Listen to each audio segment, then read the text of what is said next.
I was just praying to God that it wasn't my pops.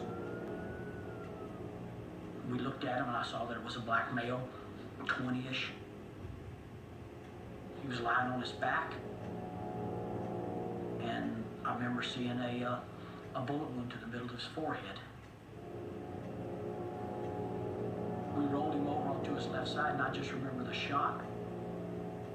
I counted over 27 stab wounds and cuts to his back.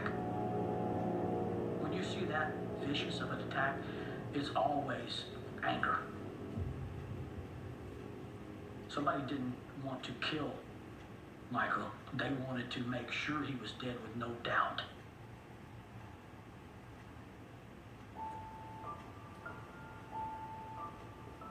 I found out the next day. My mom told me. My uncle grabbed his gun and shot him from a distance, and he fell. And then he walked over my daddy and killed him execution style, shot him in the head. I looked at Mikey and I just said, "I'm sorry, Mikey." And he just started crying.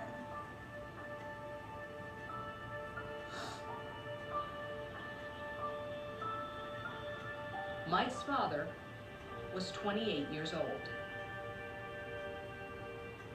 6 days after the murder, Mike's uncle, Sam Kilgore, turned himself in.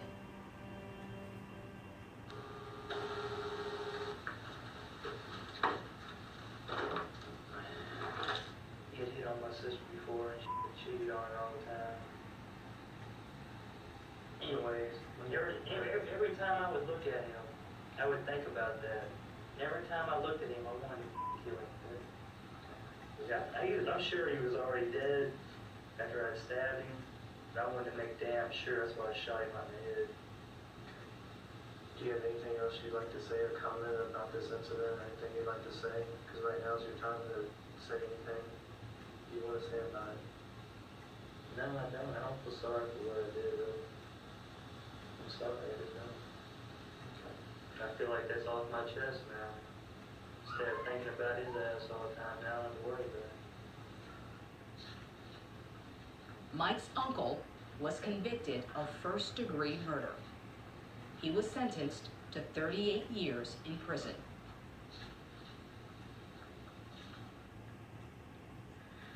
I kind of hated him. I hated him. I wanted him to die. He went and Sam's room, started tearing up everything. I said, "I understand you're angry. I'm gonna give you 2 weeks.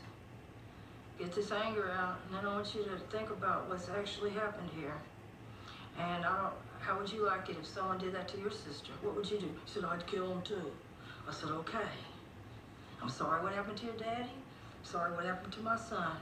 But that's what happens when people abuse people and get violent."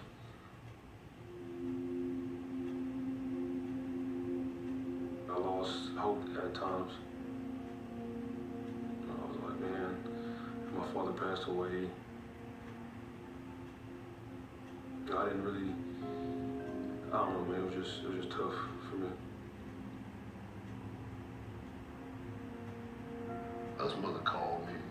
She was crying and she said, "I'm gonna need you to help me with him." And I was like, "Well, that's a done deal." The main thing I did was try to bring him around more, not just because we were practicing a plan, but it gave him an opportunity to look at a father figure. Me being there, playing for him, I got that discipline and understanding what it means to work hard. I learned you got to be the man of the house now. One memory in particular that I'll never forget. We went to stop by my dad's grave.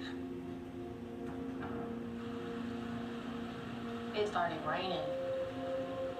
We all went back to the car, but Mikey wanted to stay.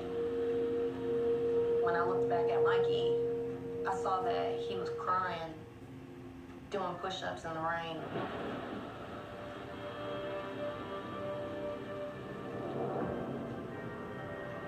I started understanding. I had to get over it. I just had to grow up and become a better person. it lit a flame immediately in my brother. Entering high school in 2007, Mike grew to be 6'5" and a standout athlete.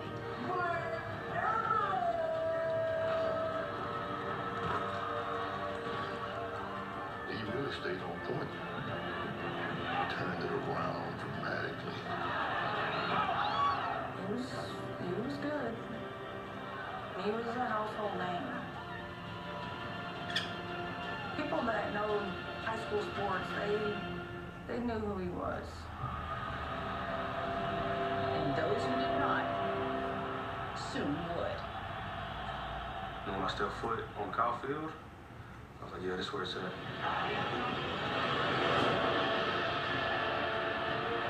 Mike accepted a scholarship to play football at Texas A&M. And in 2012, he became the favorite target of quarterback Johnny Manziel.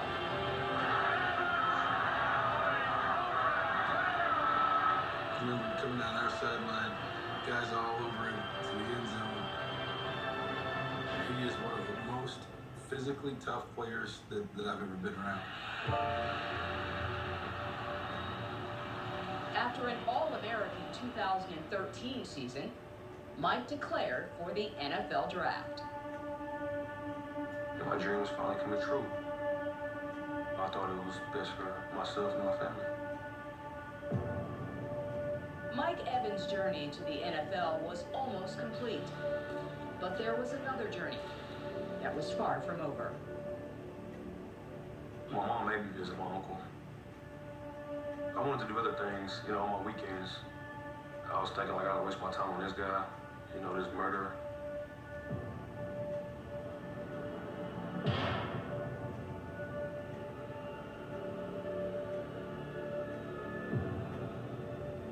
Do you ever talk about what happened?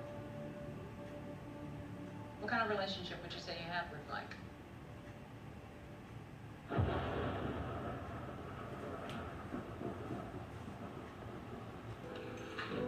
Today, 22-year-old Mike Evans is more than a receiver for the Tampa Bay Buccaneers. He's daddy to his 3-year-old daughter, Mackenzie. Every time I pick her up, she says, Daddy, let's go to Jumping World. And then I'd be like, no, we can't go to Jumping World. And then I end up, you know, taking her. Every time we go, man, she has so much fun.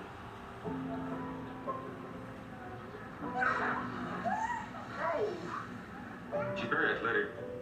You know, I see a lot of myself in her. Seeing him with his daughter, There you go. he's a big teddy bear. Oh, And he's really, really sweet and kind and loving. He has the best time with her. I got you. I'm trying to do the best that I can be. I want her to have a better upbringing than me.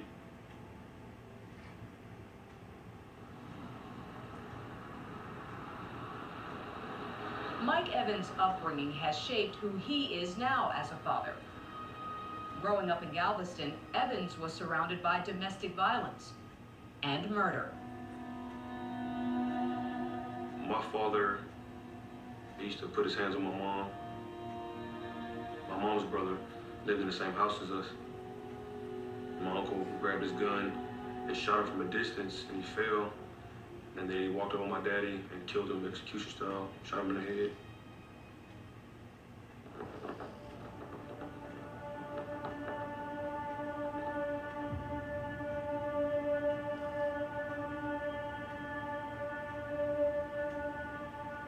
Mike's uncle now resides here at the Ramsey Unit, a maximum security prison an hour outside of Galveston. Now 41, Sam Kilgore has been incarcerated since murdering Mike's father on October 6, 2002. Hello? Sam? Yes, ma'am? Hi, I'm Lisa Salters. I'm doing a story on your nephew, Mike. Can I ask you a few questions today? Is that okay? Yeah, that's fine.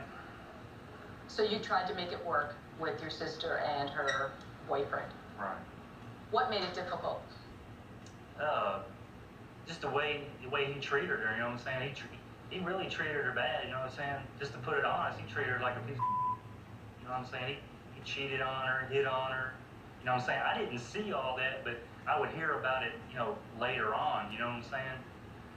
So what happened the night of October 6th? So when I got home, he was sitting on his couch watching TV, and I tried to entice him into a fight by talking smack to him. He didn't want to fight me. He just blew it off. I went to my room, and I had a pistol in there, and I walked back to the room, and then I shot him once while he was sitting down, and then he got up, and then I shot at him again, and he dove out the window. And then what happened? And then I followed him outside and started stabbing him with a pocket knife. What was going through your mind while you're stabbing him, Sam? I had a lot of pent-up anger against him. I think that was my problem. By holding it up, it finally exploded. I think I just wanted to kill him, right? At that time, Sam, you said you didn't regret, that you felt like you did what you had to do. Yeah, at the time I did. At the time I had no regret, but you know, that was a long time ago, you know. I wish that I wouldn't have taken their father away, you know, him and his sister, that they have the same father. I wish I wouldn't have been the one to do that, you know. That's a terrible thing to do, you know. Mike tells us that, you know, he hated you. Yeah, I'm sure he did. He said I wanted him to die. Did he ever say those things to you? No, he never said those things to me. But he had every right to feel that way, you know. And I told him that I was sorry, and about what happened, that I'd always love him, you know what I'm saying, no matter what.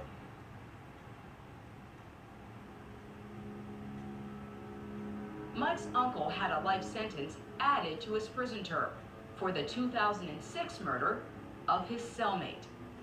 He is not eligible for parole.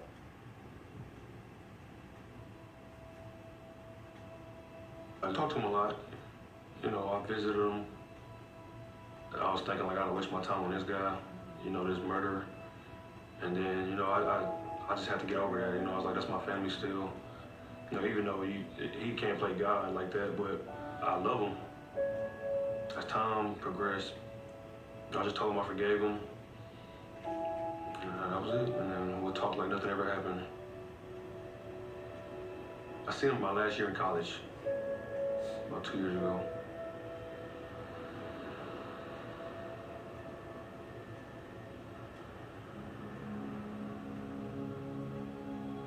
Months after that visit with his uncle, Mike was here at Radio City Music Hall in New York.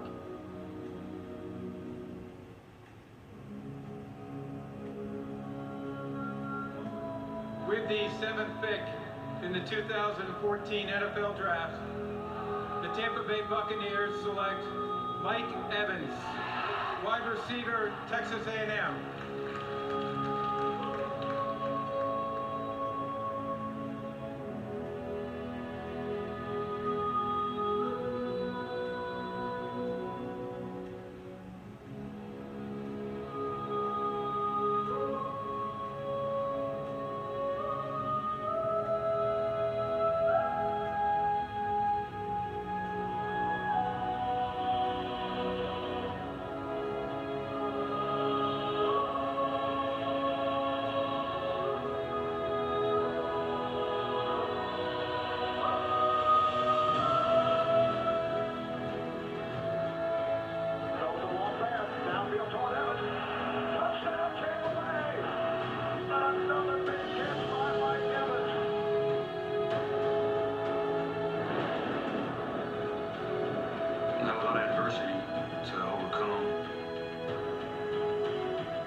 Can't be explained, but it made me a man.